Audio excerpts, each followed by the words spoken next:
episode of File New. My name is Ryan Selvey. Today is January 14th. It is a Wednesday, as it always is, and we have a lot of news to get through, a lot of updates and spotlights, a lot of really cool stuff. If you caught any of the sneak peek, you'll know that we're looking at some new laptops and tablets from CES.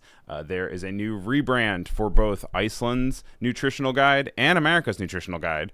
We have some updates from Meta with some layoffs. There is a rebrand for Weight Watchers, a interview with the person in charge of the Olympics branding and whole experience, because the Winter Olympics are just around the corner, along with things like Font of the Week. There is a Scream action figure you can get. There's some great advice of a formula that you can use to compare to your work to see if your design is working out. There is a newsletter rundown.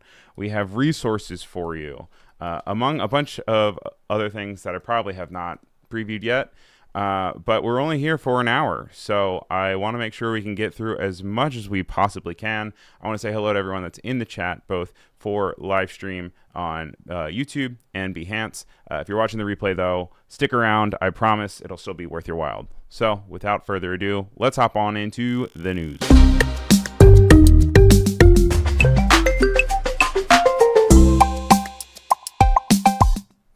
As we do every single week, I have a raindrop, which is a collection of links that you're able to access even when we're offline.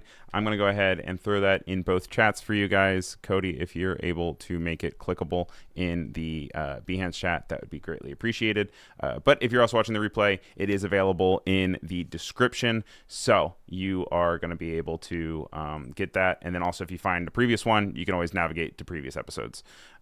We've got a lot of news for this episode. The first thing that I want to look at, though, is some Adobe news, and this was posted by the Adobe Express team yesterday. They just were kind of doing a recap of some of the December 2025 updates to Express. If you are new to Express, Express is a really great online platform from Adobe that's included in your subscription, or actually even available for free if you don't even have a subscription. They have some new updates with new animations like turbulence, wobble in and out. You can add standout motion to your content with new animations. They have a new ChatGPT integration with Adobe Express, customized standout social posts, invites, and flyers just by asking.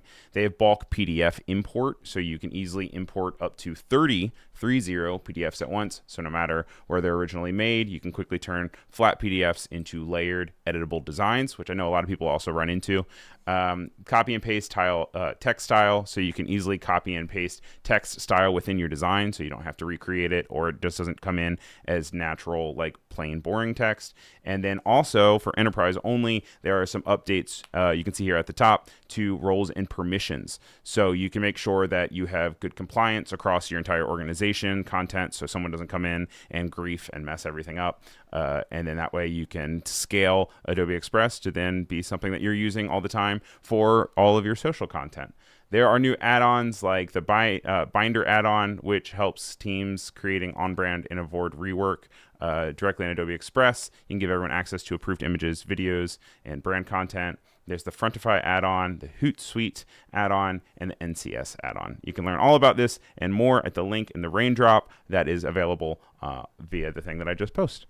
So moving right on to our next one, I want to hop in quickly, and I promise to not make it too incredibly techy, because I know we have a good range of people here. Not everyone is entirely tech forward, so I promise we won't get into the nitty gritty of all of the specs here. But this is coming from a Verge article from CES. CES was last week, as you guys know, and this is something I just wanted to highlight because we didn't really get to highlight it on last week's show.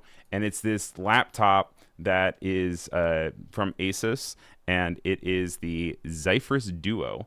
It's this weird laptop that hides a second monitor underneath the keyboard, and you can then pop up the keyboard so that then it turns into a dual monitor. They actually have a video here on their Instagram where you can see. I'm going to go ahead and mute this guy because I don't think this is coming through, right? Good. And you can see, yeah, it's this really crazy like flip open thing. And this is one of many kind of crazy laptops that were all possible and on product display for CES. Bree, I see you saying these are so neat. Also, Oliver saying tall book. Yeah, we heard of netbooks, but have you heard of tall books? And yeah, no, it's very funky, very weird. I am excited and nervous to see these starting to pop up in coffee shops near you. You know, you'll see someone and it'll just turn out to be a whole command center. It says that it features two full-size 16-inch 120 hertz. And if you're wondering what hertzes are, it's just kind of like how quickly everything refreshes. So it means that you're going to be able to have really responsive, quick animations or things that are happening on your screen. It's OLED. If you don't know what OLED is, basically there's different ways of showing a monitor, and OLED or OLED is a awesome way of actually having individual light sources, so that when something's fully black, it actually just does not illuminate. So you're probably used to other TVs or monitors where like it is, even if it's a fully black screen, it kind of looks a little bit gray. Basically in OLED is not having any of that gray. If you were to have a fully black TV screen, it would just be off essentially. So it's really cool to have like, you know, really accurate colors, and it's something that a lot of the companies at CES this year were playing around with OLED. And Penny says Asus reps. It says Ryan, hit Ryan up to do a tech test. Yeah, if you guys want to send me any laptops, I promise I'll send it back. But we will definitely take a look at it on the stream. Also, hi Nina, good to see you. I'm glad to see that you made the hop over onto YouTube, so it's good to see you. Nina says that it's very much I'm hacking into the mainframe type of setup and would totally use it. Bree is also saying that she bought a second screen to basically do this. I know that also I've seen people bring their iPads. I have an iPad on a magnetic stand that you can then hook to a MacBook, which is really easy. And it's really cool to use that, but this would even be simpler. The one thing is it seems like it's going to be a little bit heavier, but you know, if you just make it to the coffee shop on time, you should be good. Next one is another similar laptop. This is off of Mashable, another really great website. This is reporting from Haley Henschel. It says, hands-on at CES 2026, Lenovo debuts 2 new rollable concept laptops, including one that grows wider. This is something that they played around with last year, and they returned with a more of a refined piece of hardware. This is a laptop that you open and then it can either go vertical, so that way it can be a nice tall book, or it can go horizontal, so it can go wide. I think in my experience, I probably would have more use of the wide one. You can see something that they do really weird here is that it's folding over the top and then also creating a strange screen on the back end. I guess this could be a way to send, I don't know what you'd use this for. I'm not even sure. I guess you could like send messages to the person sitting across from you at the coffee shop, or like call for help, or just have them know what the weather is. I don't know what the point of that is, but it's a cool technology. They say that is an expandable display that can grow from 13.3 inches to nearly 16 inches tall. You can see that one over here, bumping its screen real estate by 50%. It wraps 180 degrees over the top edge of its lid to create a second world-facing display on the back, which is what we were saying. And you can see the fiber cables and motors that are powering its rolling mechanism, which is a cool, just like an aesthetic thing. Also would stress me out because although there is a plane of glass on top of it, I would just constantly be like, that's going to break, that's going to break, that's going to break. You can control the height of it by pressing a button or swiping a finger across the edge of the lid, and every part of it has touchscreen capabilities. So it is all touchscreen. I guess you could hop in here and use it like a tablet if you want, but it does not have voice commands or hand gestures like they had last year. But, you know, these are all just concepts. These things could always be implemented later. Clever saying it's weird that screens get better and worse even though the display glasses and goggles are coming out. Yeah, no, interesting to see, because all those technologies are also being used on both. Oliver's asking, yes, it is 2 different laptops, one tall and one wide. I don't believe that it can go both ways. But, you know, who's to say? These are all concepts. Maybe when they launch it, it could, but I'm not sure. And then it's small talk. Gavin Brown saying, yeah, if you have this, then you can have small talk. Maybe on the back end, you just put a bunch of things that you say like you're willing to talk about or you're interested in. I don't know why the AI voice assistants on the external side. I feel like people would then start like telling your computer to do things, and you'd be like, no, please don't do that. And Clever is suggesting that they want to sell ad space. Please no. Please no. Hi, Tracy. Good to see you, Tracy. But very interesting, and also very CES, so I don't know when we will see it. There was one more CES story in here. I want to make sure that I grab it. This is coming from Creative Block. This is another tablet. I know we looked at a tablet last week. This is a tablet being reported on by Creative Block, Ian Dean. This is for an OLED Wacom Moving Ink Pro. They say that it finally proves that Android is finally ready for serious digital art. As we were talking about with OLED, this is a screen where you're going to have full blacks entirely. It has 120 hertz refresh rate. That's really nice and fast. Makes drawing on the tablet feel smooth and effortless. They also say that it comes with a nice stylus and USB-C charging cable, but it doesn't come with a stand, a case, or even a plug for the cable. I recently just reorganized my drawers in my office, and I literally have an entire drawer just filled with cubes that you can plug in USB and USB-C into, because every time you buy something new now, they don't give you plugs anymore, which is so frustrating. Apparently this is going on in that continuous fashion, whereas like the other trend of other tablet providers, normally like XPen and SenseLabs, tend to give you like a case and spare styluses and stands, but Wacom isn't this. It helps keep the price down apparently, but it does have some pads on the back of it so it can lay flat, and that you can then have stabilization when it's laying flat on a desk, so it's not going to like scratch on the back. They're suggesting that that's enough and that you won't need a stand, but I would want to test it out myself. They said that instead of using the cold blacks and industrial grays, they're using this white textured rear panel that is warm, tactile, and oddly comforting. It's kind of like paper-esque kind of. As far as their review, they have a full extensive review, and I definitely suggest you checking it out. They gave it a 4.5 stars. They say that it's for tech with an Android tablet with an OLED screen. It's simple and easy to use, but you need to use Android apps for it. But they say that if you are using only desktop creative software like Adobe Photoshop or something, you're going to maybe want to use something else. That said, I'm sure you can probably still access Adobe Express or any of Adobe's web-based products on this tablet, which is always something that is nice because then you have the flexibility of it all. And that is, yeah, the Wacom Movink Pad Pro 14. And so those are all the little tech gadget things too. If you're not a tech person, I'm sorry. Thanks for still being around here. And I promise we're going to hop in to some non-tech stories. Let's then look. I'm trying to see if one to keep your attention if you're not into the tech. Let's look at the in case you missed it, social creator marketing conference calendar. This is coming from Leah Haberman. This is someone that we're actually going to be coming back to later in the stream because she was recently on the Adobe Express blog. But this is an update about TikTok. As you guys know, ByteDance, which is the owner of TikTok, reportedly signed a deal to sell the U.S. entity to American investors, with the swap happening on January 22nd, 2026, which would be a week and a day away from today. So it'd be next Thursday. However, on December 25th, a government statement was released through state media saying that the Chinese government hopes that relevant parties can reach a solution regarding TikTok that complies with Chinese laws and regulations and achieves a balance of interests. So we're a whole year back again, guys. Now some of the U.S. staff are being told they won't be part of the new TikTok and will instead work for TikTok's global operations after the sale closes.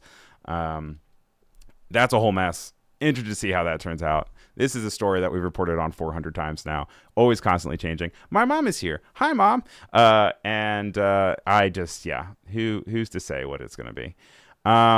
Also, TikTok is testing TikTok minis. They are kind of like in-app based apps that make you or give you the access to be able to use user experiences without leaving TikTok. So kind of creating TikTok as this home of other mini apps. And so you can access apps within the TikTok ecosystem, and you can either play games or watch micro dramas, as they say, without ever leaving the platform. Super interesting to see.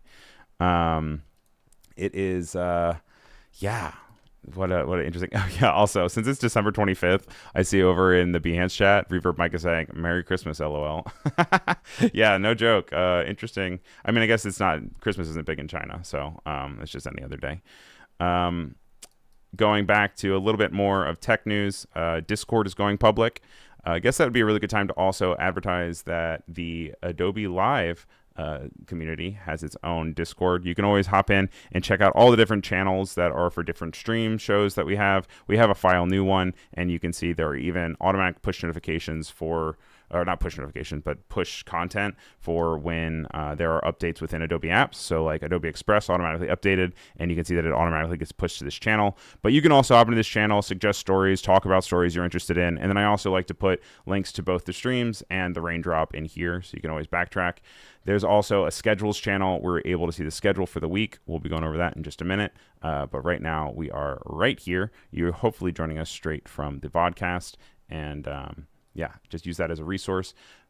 However, as a whole company, Discord, according to TubeFilter, is going public. This is only rumored, and this is coming from James Hale at TubeFilter. It says that according to Bloomberg, the company has been working with Goldman Sachs and JP Morgan Chase and Company for nearly a year. Its confidential filing with the Securities and Exchange Commission reportedly pinpoints this March as the date for a Discord stock to go live on the NASDAQ, which is interesting to see. Just because for a long time, Discord was using things like server subscriptions and Nitro subscriptions, being able to buy different decorations for your things. But Discord is obviously a huge platform online. It's one of the biggest platforms online, hands down, with social media and non-social media, good and bad. And it's just interesting to see that, yes, it's going to have a new income source, and it's also going to have shareholders. So I don't know how that's also going to change the platform. And then speaking of shareholders, unfortunately, some sad news for Meta employees. This is coming from The Verge. This is for Stevie Bonifield. And it says, Meta confirms Reality Labs layoffs and shifts to invest more in wearables. At least 1,000 jobs were cut as Meta pivots its attention away from the metaverse. Around 10% of Meta's Reality Labs division, which develops its extended reality products and services, will be laid off. That was yesterday. It says that Meta may be planning to double its production capacity for its AI smart glasses by the end of 2026 in response to surging demand. We've talked a lot about these glasses. They're in huge demand apparently in America, so much that they actually suspended the sale of glasses anywhere else in the world because they are so popular in America. And obviously they're kind of then switching it. It says it might not come as a surprise that Meta's pivoting to focus more on wearables and less on the largely forgotten metaverse, which is why Facebook changed their parent name to begin with. And then I think that might be the news stories that we have at the top. As you guys know, we have a plenty more things to get through, but I like to always, after news, hop into Font of the Week because it gives the opportunity to you guys to contribute in the chat and be able to vote on the font that you want to win the Font of the Week. So we will then start up that poll.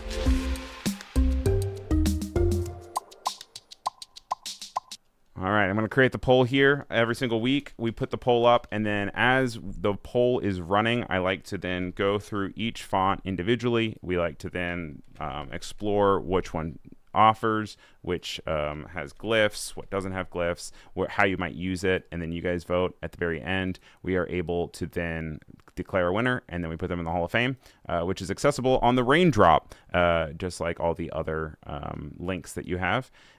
So we can see which one is the best. And then also you have a resource of being able to constantly look at the winners of Font of the Week.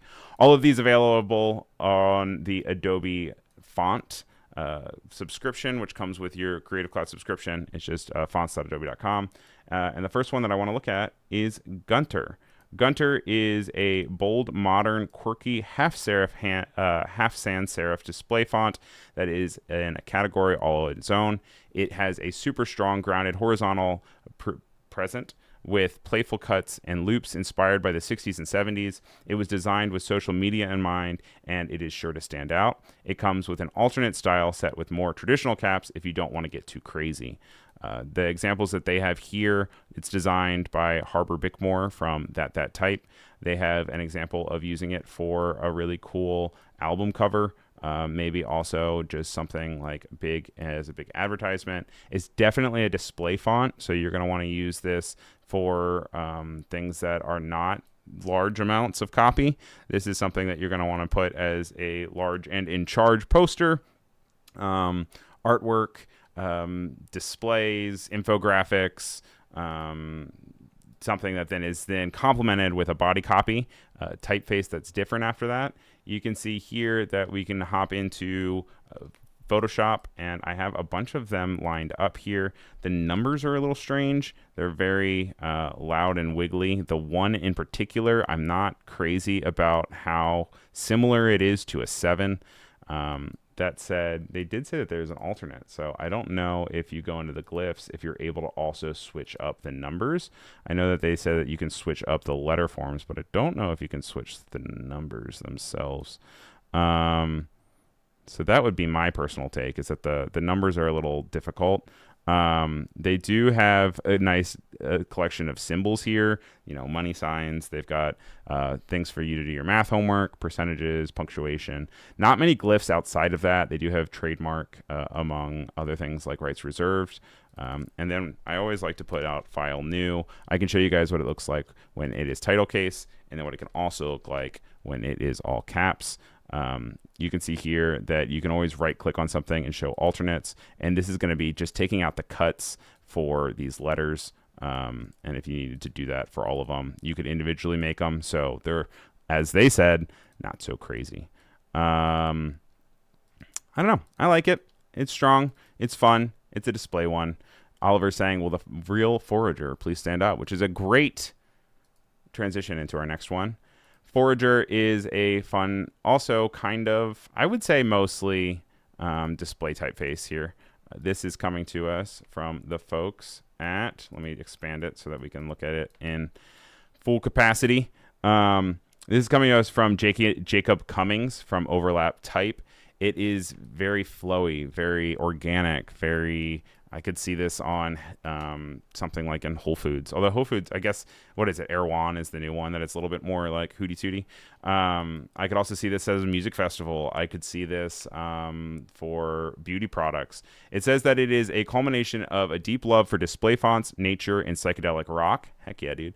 It combines the design aesthetics of the 70s, similar, I guess, to the last one, the flow of Art Nouveau, and the simplicity of sans serif into an overlapping typeface. The typeface has a combination of bowed verticals and flat horizontals that give Forager its round, square shape, which helps to improve legibility when overlapping.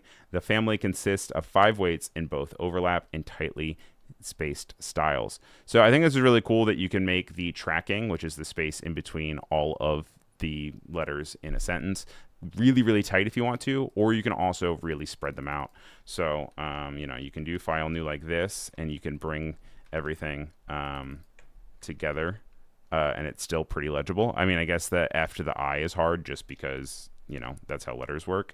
But then you can also go and you can spread them out and spread them in. It's pretty nice. As far as glyphs go, you can check it out by going to Windows Glyphs, as always. And you can see here they have some cute little like camping things and mushrooms and froggies and suns, as well as the usual with percentage and percentage of thousands, some math stuff, and punctuation. I'm definitely a big fan of the camper cute icons. Anywhere I can get a little frog guy, I'm always going to use a little frog guy. So I like to put it in the in-between. I think you could honestly probably use this as body copy if you were really feeling courageous here. I think that it would definitely be a choice. It wouldn't be your most easy to read, but I think it reads well enough. I tend to, if you tend to really zoom out, and if you can still read it, and in this case, like you can see Forager reads well this tiny, but Gunther does not. So then you can say, oh, okay, cool. That can be kind of a body copy. And then one last funky font that we have here, because we're almost halfway through our show, is the Fate Pixel. I like this one because it's crunchy. It feels very pixelated. It feels very, I don't know, like a video game, but with also kind of, it's self-aware. It's feeling medieval. This is, let's see here. This is coming to us from Harbor Bickmore from that type.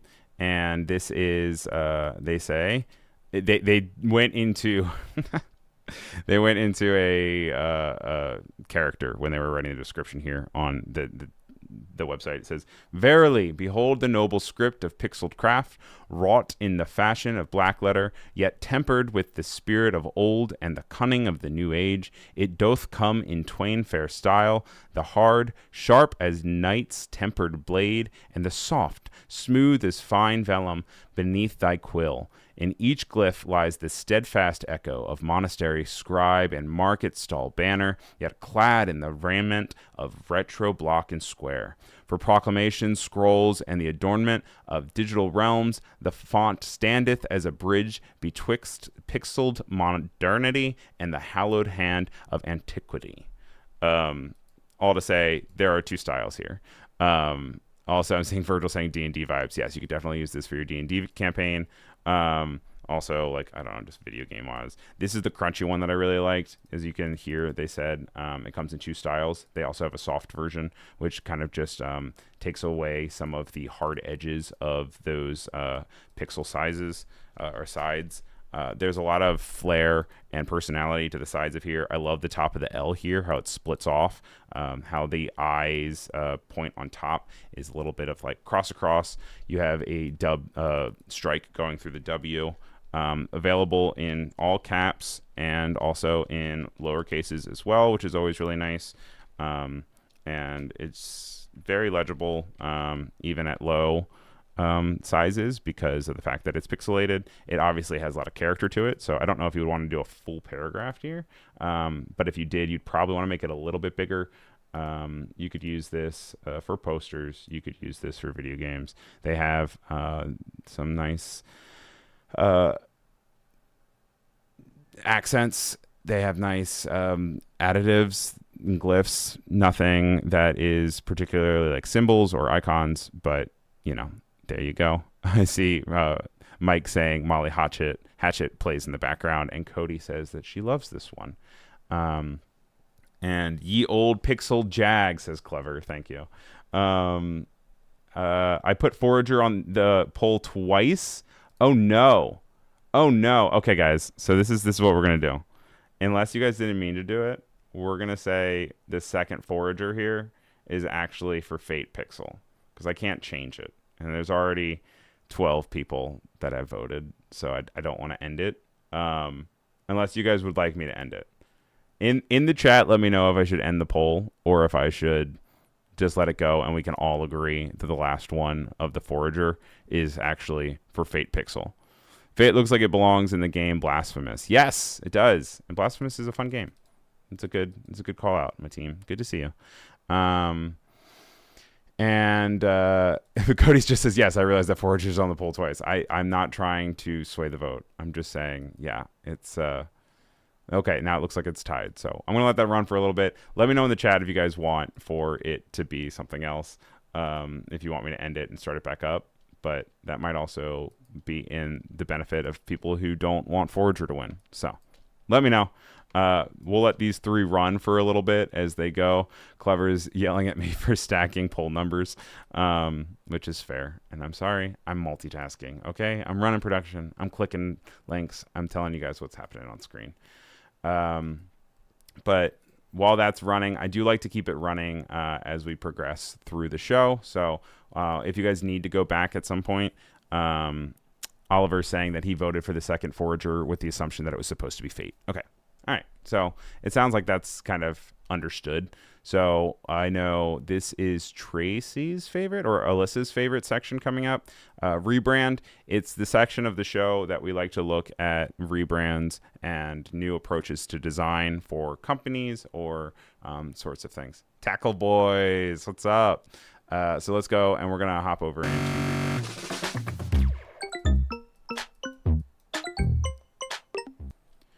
Rebrand. We teased a few of these at the beginning of the show. I think we might have even teased all of them. We have 4 different stories for you today, and I'm going to start off with the Olympics one. The Olympics is only a few weeks away. It starts in February, and it is over in Italy. I think it's Italy, right? Correct me if I'm wrong and I make a fool of myself. I made a fool of myself on the stream yesterday. This is a great article that is much longer than anything we're going to go over today, but it's on Creative Block. It is from our friend Daniel John, posted on my birthday, which was on Saturday. They caught up with the director of the brand for the games, and this is a nice little piece and exploration of what it means to have something as big and monumental as the Olympic Games, and having to not only stay true to what already exists, but still pave your own path and then make it its own experience for the specific games that you have. There is some really good call outs here about just working with the team, working with really big stuff.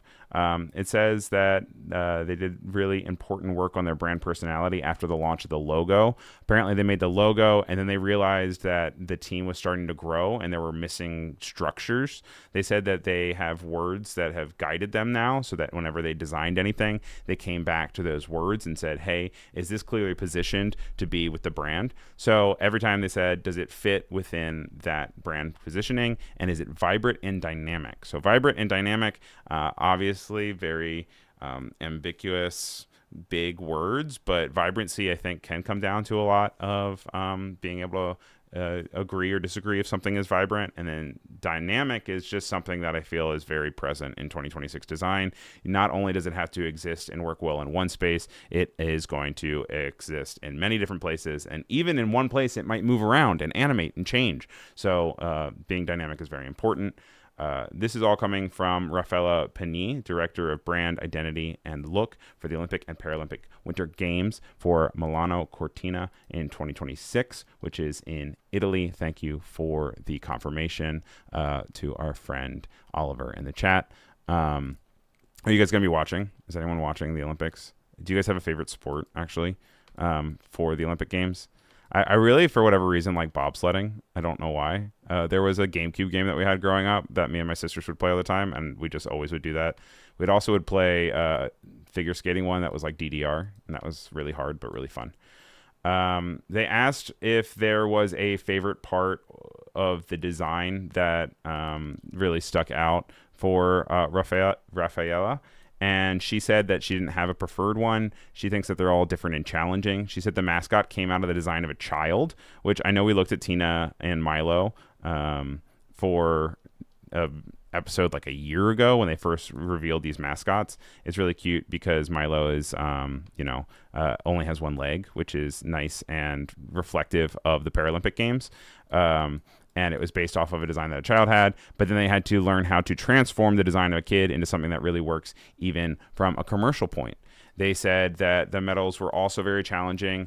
They did that totally internally, so they were particularly proud of the final result. They're really cool. They are kind of this like Swiss roll, I don't know, half and half, yin yang kind of thing, because you can see that it cuts into the side here. Like, not only is it just half and half, it like cuts into the side and goes to the side. Same at the top. So it's a little bit almost like a hurricane swirl, but it looks like, then it is also elevated on each side, so that then it kind of has this teeter totter to both the gold and bronze and silver. It also looks like they have a bunch of inlaid type to the side. It looks like it has the name of where it is being held on the side, probably the year, and then of course they have the ribbons that are, traditionally the Olympic ribbons that go around your neck.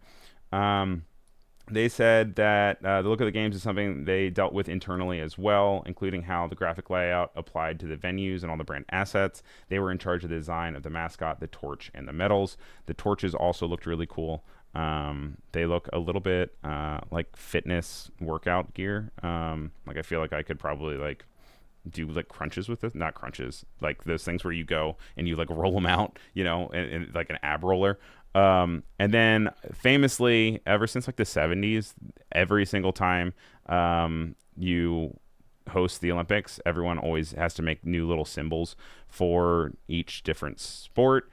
They went with this line art where it looks like kind of like a piece of line art that they didn't pick up the pencil for. You just drew one thing and you just kept going and going, because you can see even with the bobsled here, where it has kind of these circular motion lines of speed, it then goes and continues and then ends up being the back of the bobsled that then moves its way around, so that then, I know maybe here, it looks like there maybe are some disconnect, but there's really nothing more than 2 lines on any given creation.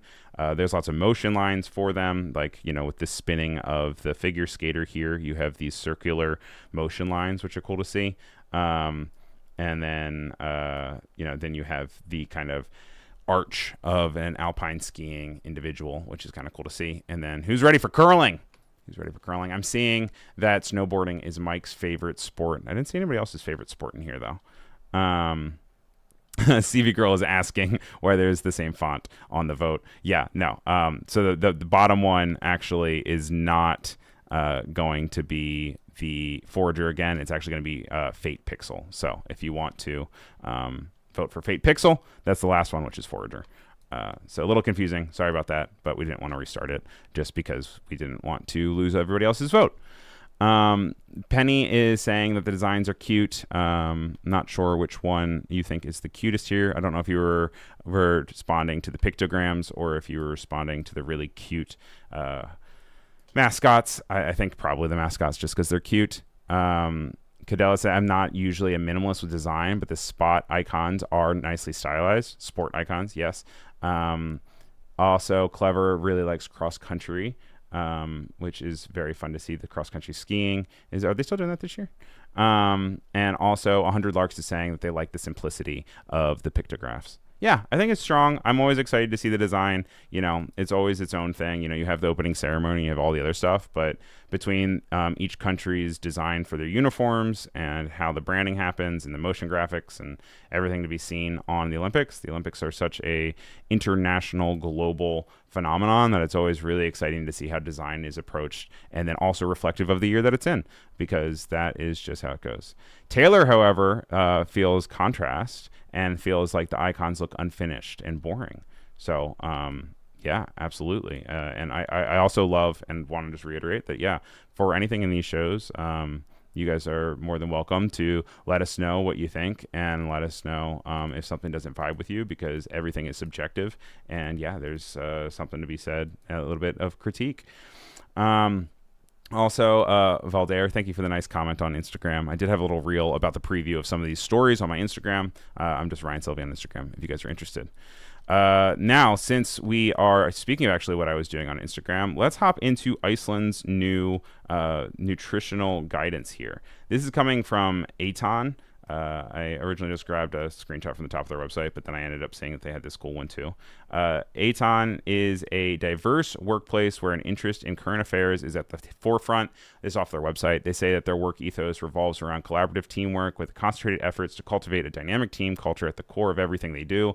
Horizontal teams ensure professional support, development, and a holistic view, while the diverse client teams are tailored to address specific projects. Their goal is to instill trust among team members and foster a collective sense of ownership in their work. Together, they create team spirit and atmosphere and results.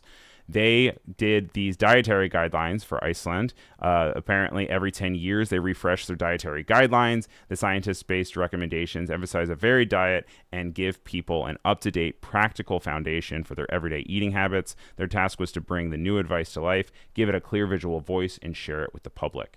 You can see they have this cool, like, circular thing where it looks like fruits and vegetables are on one side, then you have proteins. Is this like butters? I think these are like butters. And maybe like salts, and then maybe other proteins down here.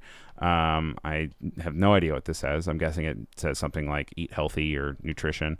And then they had these really cool illustrations sliding to the side. I would recommend, if you are checking this out, to definitely check out their website in both this and the US one that we're about to look at after this, which happened to also just be on the same week of reporting. I'm not like being like, we have to do America just because we're doing Iceland. But both of the websites are very fun to see. This one, they have a lot of like moving dynamic design, showing how it works with all the different typeface interactions that they have. They're using a condensed typeface. This little side going to the left and right is fun to see. I really like the illustrations. They remind me of like old cookbooks from the early like 1900s. And then, yeah, they also have some good activations to just show you how this works in practice, you know, how they can have the tagging on the bottom, but it still works with both a serif font and a sans serif font. I think serif fonts are really having their moment. It might start to feel like serif oversaturation soon, just because for the last like year or two, we've had a lot of serif fonts, which is when they have little boots and hats. But it's a really nice case study. I personally really like it. I think it looks strong. It looks healthy. It looks like it's trustworthy. It looks like both modern, but it also looks in a way something that is also pulled from the past. Now, Umacorn said, oh, green kale for kiwi is interesting. And they're like, oh, wait, no, never mind. That's cabbage. Mateem saying that the typeface looks like Apple Garamond, which, yes, it does kind of look like Garamond. It does. It's a little bit more, I don't know, thin and condensed, I feel like. And I know, granted, they are doing the condensed version of it, but while it is similar, and I could see think differently in this typeface, it just feels like since they're using it, they're definitely using it in more condensed things. Oliver saying that he likes serifs in print. Yes, but I've even been grown on serifs in digital as well. I've been quite impressed.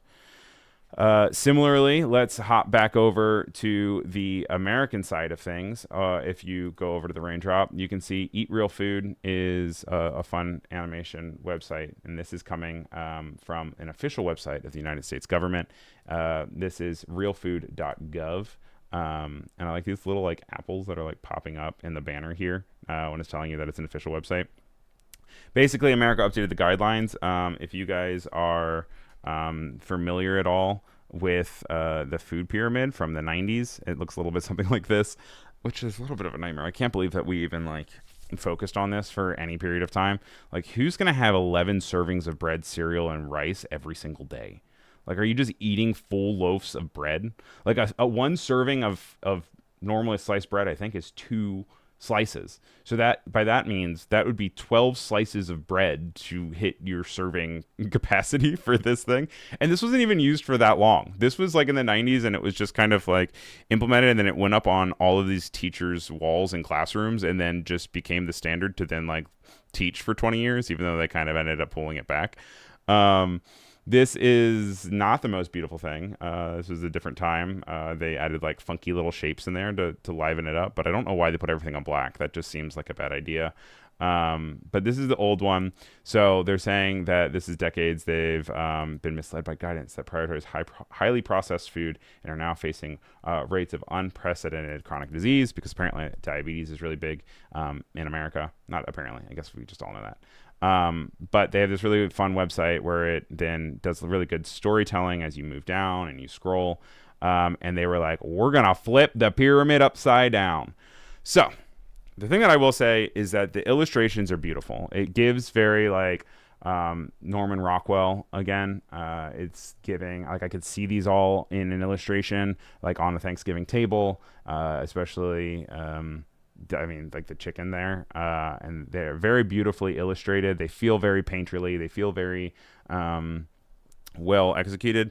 My main criticism of this new format is that, like, from an infographic perspective, it is illegible. Like, yes, I can see that there is a ratio and a connection of all these different foods, but this doesn't tell me how many I need. It doesn't give clear guidance. When we were looking at the previous thing, like, granted, it was ugly in the way that it looks, but it's important that they have the servings of it. It's important that they have clear division between each part. It's talking about the key where there's, like, you know, naturally occurring added fats versus sugars. They also entirely removed sweets from the nutritional guide. Which I could see you don't want to promote it, but also at the same time, like, it's a little bit not realistic to say that, like, no one's going to ever have sugar.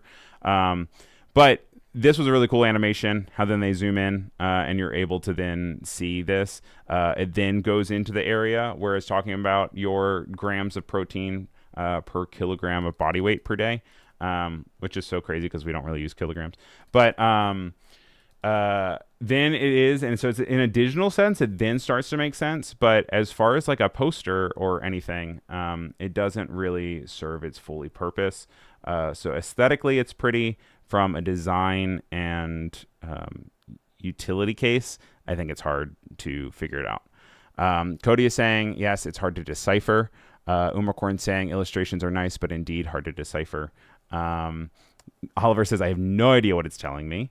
And Mateem says, wasn't flipping the pyramid the plot of a South Park episode? It really easily could have been. When I was promoting the stream, I also pulled something from Always Sunny where they're like, it's not a pyramid scheme, it's a reverse funnel system.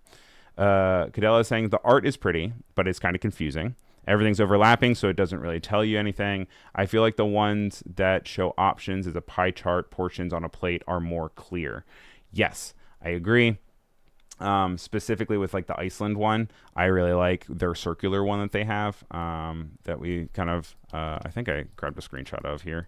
Yes, where it kind of has clear divides, like, and it doesn't even have to be, it's just like little tiny little gray lines, I think can go a really long way. And so it's just interesting to see both of these countries both do a rebrand and both go for very similar art styles for the actual illustrations, and the illustrations are beautiful. I just think maybe they need to take one more pass at it, and they need to find a way to put it on a poster where it makes sense and it doesn't cause confusion when you're trying to figure out what it is actually trying to tell you. But, you know, Clever says, alas, we'll never know how pyramids were built. So, add that to America as well. Winter's also saying Iceland did a better job. And Taylor is saying that the hand-drawn style illustrations are still going strong this year. Yes, absolutely. Let's keep it focused on fitness and wellness and health. Weight Watchers recently did a rebrand. You can see here that in previous years they had this one, and then for some period of time they used this one. I never really saw this. But now Miss and Mr., which is a creative company that is passionate about finding striking solutions to complex problems, partnering with ambitious clients, and they craft design-led and strategically driven ideas and insight, imagination, and impact. Recently launched a rebrand to Weight Watchers. They are going through quite a crisis because they're losing all their money to Ozempic and GLP-1 craze. So they filed for bankruptcy, did a rebrand, and this is where they're at right now. It says that it is using kind of this line in the bar to show progress. You can see here that this line then goes from like how much weight they're losing over time. You can kind of use it as a different infographic that you put on top of different elements. It also can kind of have this stamp where then, you know, the image can also be in the middle. I guess it could also kind of represent Weight Watchers and belts and the idea of like, you know, expanding and contracting. Jack Watson, I think, is referring back to the previous thing, but just says, I'm just going to eat more bread. But it's really funny that we're talking about Weight Watchers. You're like, I'm going to eat more carbs. And Penny says, I love bread and I love this idea. The blues, they kind of just did this gradient. It looks a little bit just like they were kind of adding black. Not entirely, though, because obviously the saturation of this blue is very different than the saturation of this dark blue. But this is kind of what they're going to stick to. I guess they're only going to stick to blue, very like monocolor whites and blues within black and white, which can work, but also is a little bit limiting. I think that then that kind of backs you into a wall of never being able to use color outside. I guess if you see blue, then you're able to then associate it with Weight Watchers, but interesting to see. Made for members. I do like this little thing, although this might also feel a little dated. I just love pins. I have a whole thing of pins. Also, apparently they've been around since 1963. I thought they came around in like the 80s. News to me. But what do you guys think? Do you guys like the Weight Watchers rebrand? Cody says she doesn't love it. Oliver is also pitching a Jack Watson bread diet filled with donuts. I would love to see the branding for that. We'd call that Donut Watchers or something.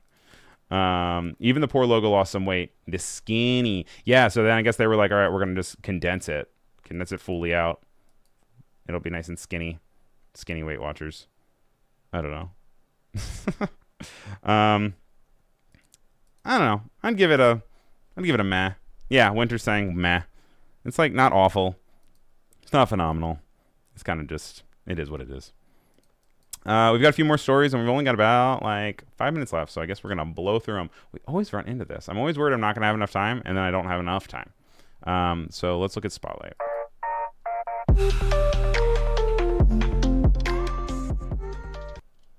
This is a nice little thought piece. It's like literally takes 3 minutes to read. It's from Elegant Hack, and it says it's the formula that changed how she thinks about design. It says B equals F times P comma E. And it is a few years ago, they said they stumbled across a formula from Kurt Lewin, a psychologist working in the 1930s and 40s. It says that behavior is a function of the person and the environment. It was explaining why people do what they do. It's never just someone who is who someone is or where they are. It's always both interacting. And a person who's calm at home might be anxious at work. Hey, girl. Although I'm also anxious at home. Let's be real. Same person, different environment, different behavior. The hard problem is that people are the environment sometimes now, because on a social network, other users become the environment. The content your user sees is created by other people. The tone, the norms, the toxicity or kindness, all emergent from millions of individual actors you can't control. It says you can tweak the algorithm, you can write community guidelines, you can design reporting flows, but you've lost direct control of the E in Lewin's equation. This is why social platforms are the hardest design challenge there is, and why so many of them are slowly eaten alive by the behavior they accidentally cultivated. It says to go and always approach your design and understand the people and shape the environment. So for understanding the people, it's user research, interviews, observation, usability testing, asking how things go, back and forth, understanding your audience. Then you have shape the environment, which would be the app, the website, the physical space, the billboard. You can control this, and it is something that you are fully able to control with social media. Obviously, it's harder, but that's something that's said. When a feature isn't working, when something isn't working, diagnose it with asking if it's a person problem, did you misunderstand your user, or is it an environmental problem? Is it there friction, confusing language, a buried button? Is it surrounded by other things? When someone says users are stupid, Lewin is your rebuttal. Users aren't stupid. The environment you created is producing that behavior, so change the environment. Nice little thing. Check out the full article. There's a few more tidbits there of information. Once again, that's from Elegant Hack. And I just thought that was inspiring. We teased this at the beginning of the show as well. This is just a cute little spotlight. From My Modern Met, I found out that the Edward Munch iconic Scream painting has been turned into a little art action figure. And it gives you a little like easel with the actual painting on it, and a little guy that you can put on your desk. I might get it. But it was created by Today is the Art Day, or Today is Art Day, and the company makes action figures inspired by some of art's greatest creatives. They have a bunch of different ones, which are funny and cute, and I am considering maybe getting one or two. I don't know. I really like the Scream one for whatever reason. But you can check out on My Modern Met that they also have, some Frida Kahlo, and some Van Gogh, among others, which is really fun. Salvador Dali is really funny with the little melting clock. But it's for sale, and it's only like $35, I think. 30 or $35, something around there. And then there was a really good article from the Adobe Express team on the Adobe Express blog. Newsletter design is the next frontier of 2026.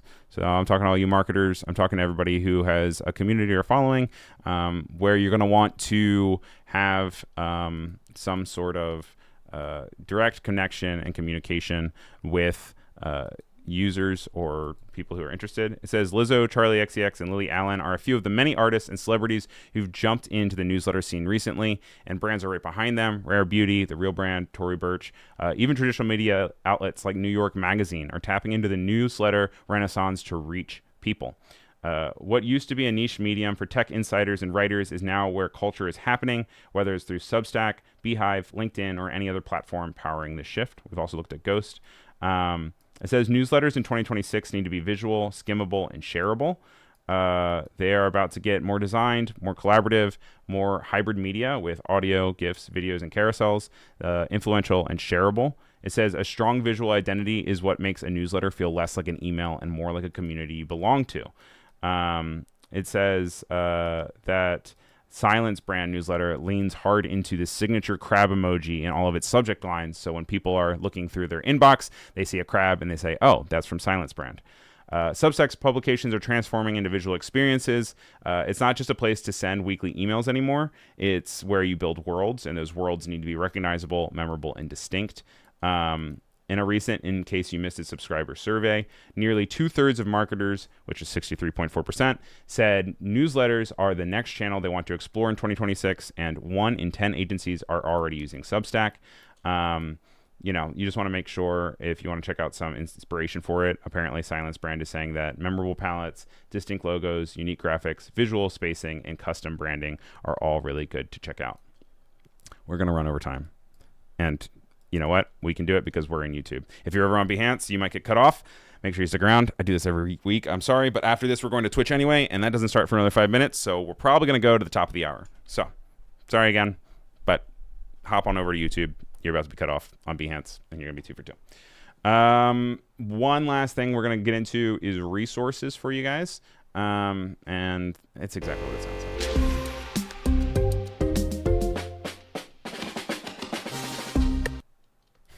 Penny says, wait, real quick. Penny says, what if I don't want more emails? What I do actually is I have this RSS reader that I use, and I use it all the time for finding stories for File New.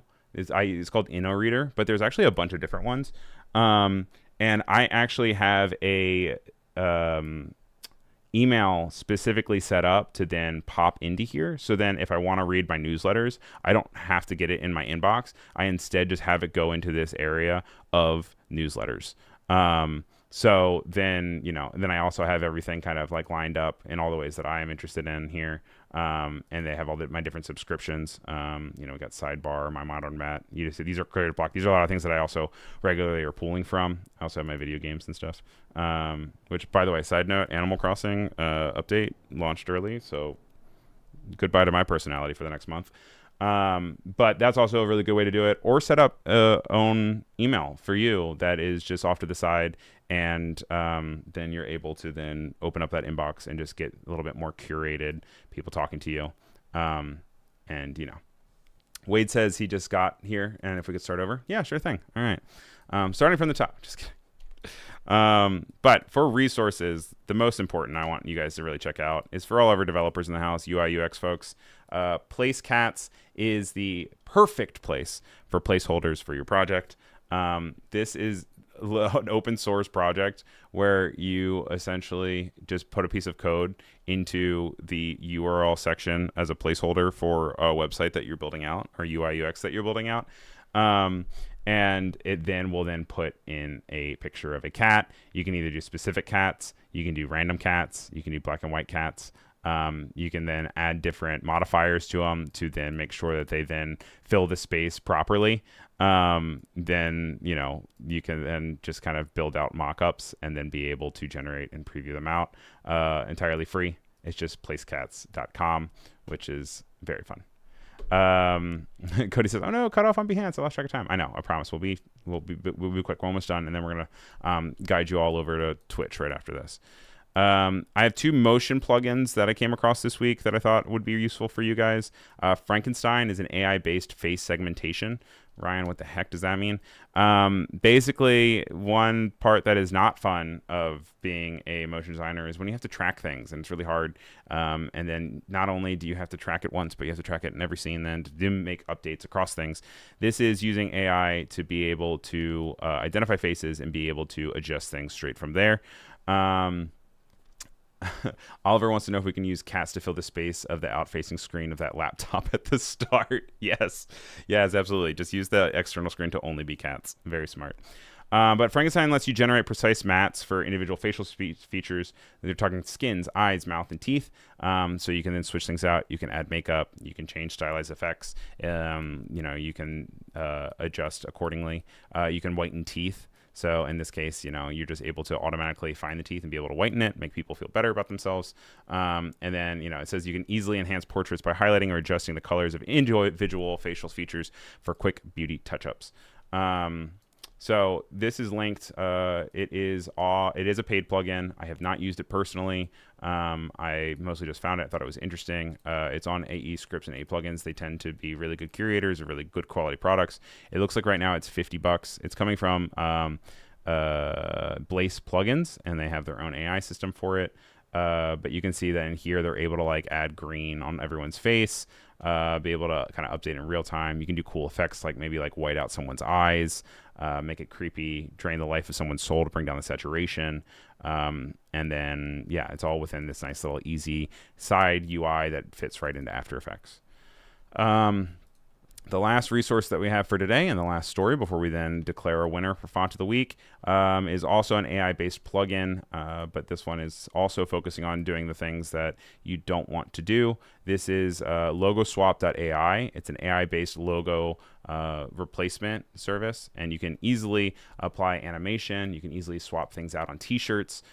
This is another thing where it's like if you would have to create a mesh or a map and maybe use like lockdown or something, in this case it just helps you switch it out. You can see that they add like a logo to a bag. You can also take it off. Like let's say that you film something and you want to monetize it, but it can't have a logo. You're able to then hop in logo swap and you're able to swap it out, get rid of it, fill it out, which is really nice. It has a sample project so that you can learn how to use it.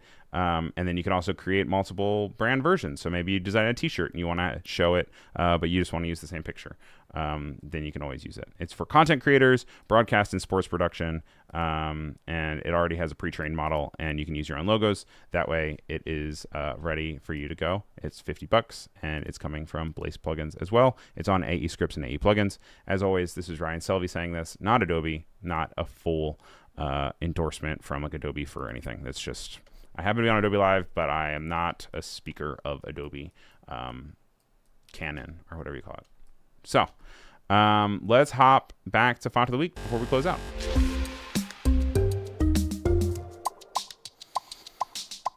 So for Font of the Week, we had Gunter, we had Forager, we had Forager again, but that is actually fitting out as Fate Pixel.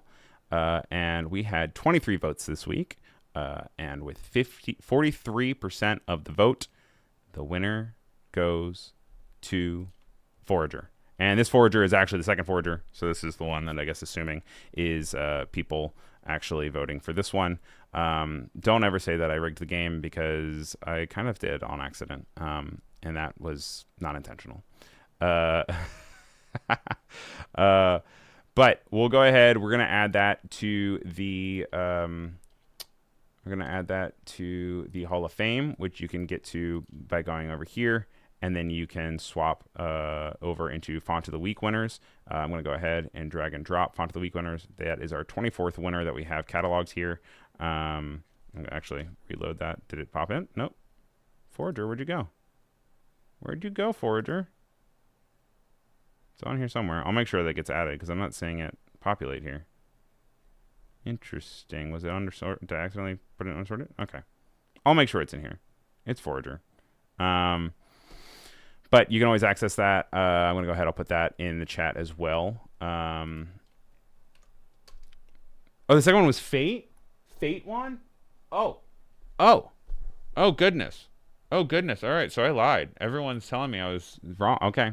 All right, so even once we do find out where Forager went, it's not. It's Fate then, okay? And maybe that is Fate.